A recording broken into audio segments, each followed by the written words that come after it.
If it is not there in the museum, you have to discover yourself. But where you are going to reach, where you intend to reach to discover it, you are being prevented because they have no intention of standing out and getting out of their hypocrisy and being direct, directly trying to present it as it is to you.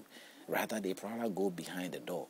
As they said in the book here, the Bible reveals a man called Balaam, and he ended up advising the Moabites and the Amorites, advising them to sort of, in a way that they will be able to sort of overcome or overpower the Jewish people. And one way that he advised them, according to the book, it is not clearly stated, but according to the historian, the commentaries come up to say that he advised the Amorites and the Moabites on the grounds that they should use their women, just as in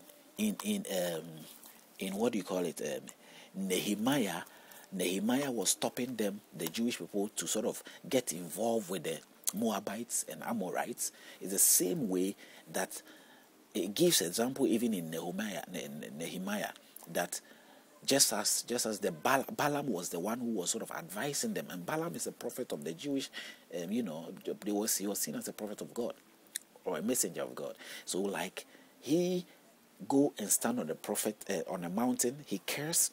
He sort of do an honest cursing. He cares honestly. He gives the message. He says, whatever God put into my mouth is what I will say. But when he has finished saying that and he comes to his normal senses, he is conscious of the curses that he said, because God was speaking to him. He was conscious with it. I've gone through such experience, similar experience. So the Spirit, as if I say God, in a sense that it is being used in the Bible. If the Bible uses God, it says Spirit. So in the same sense, I'm using the same to say that God speaking to him, or the Spirit speaking through him, he was conscious of it. And when he goes out of that state of consciousness, he comes and then he advised the people behind the scene, because the Ammonites hired him.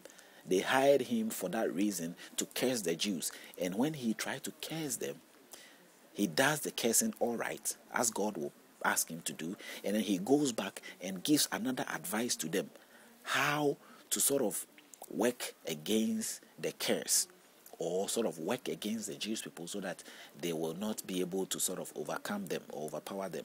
If you get what I'm trying to say here. So the very person that they went to hire to curse the Jews, he will go there and bless the Jews.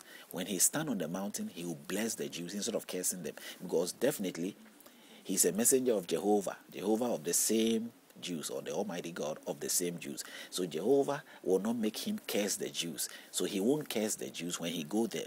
But when he get there, what he does is that he blesses them.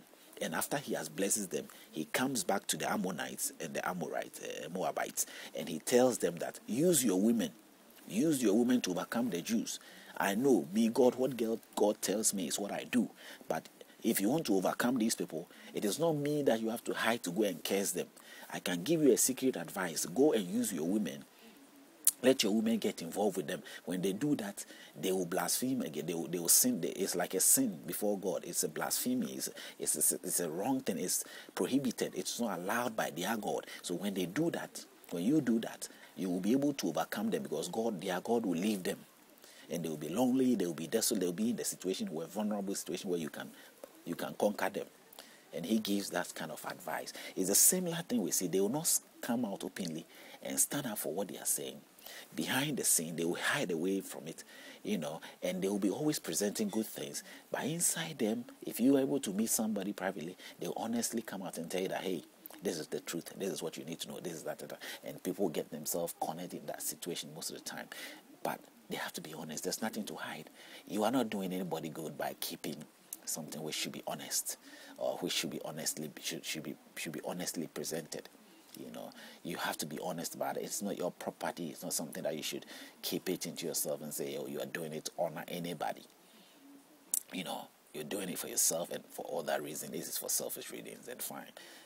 But one day it will come out and reveal you in a way that you probably wouldn't want. So you don't have to encourage that nor entertain that. So I'm hoping that somehow, as I have put forth this my explanation in this length of program or this video, you will get a picture that the presentation that is being given to us or to anybody, whichever denomination you might belong to, if it's not an honest one, then you are doomed. You are doomed for very good reasons that will justify your character or your way that you are into now, your attitude that you are into now. Whatever your information might be coming from, if it is in a way which is not just and honest, and not necessarily the justness and the honestness, but somehow if it is not a good information, then you are bound to have those negativities reflected in your life. And I say that is the reason why there are those negativities coming. So we have to deal with those issues. We have to look back, retrospect clearly what the things are, that really erupts us into the state that we are in. And then when we are able to sort of resolve that part of it, come to agreement to see that this is what the source is, this is what I have been eating or I have been learning or I have been picking up that is causing me to do that, and I have to stop doing that. Then at the end of the day, we'll be able to sort of resolve the issue or not resolve, depending on what decision we sort of come to when we recover the answers. So the answer is out there for us,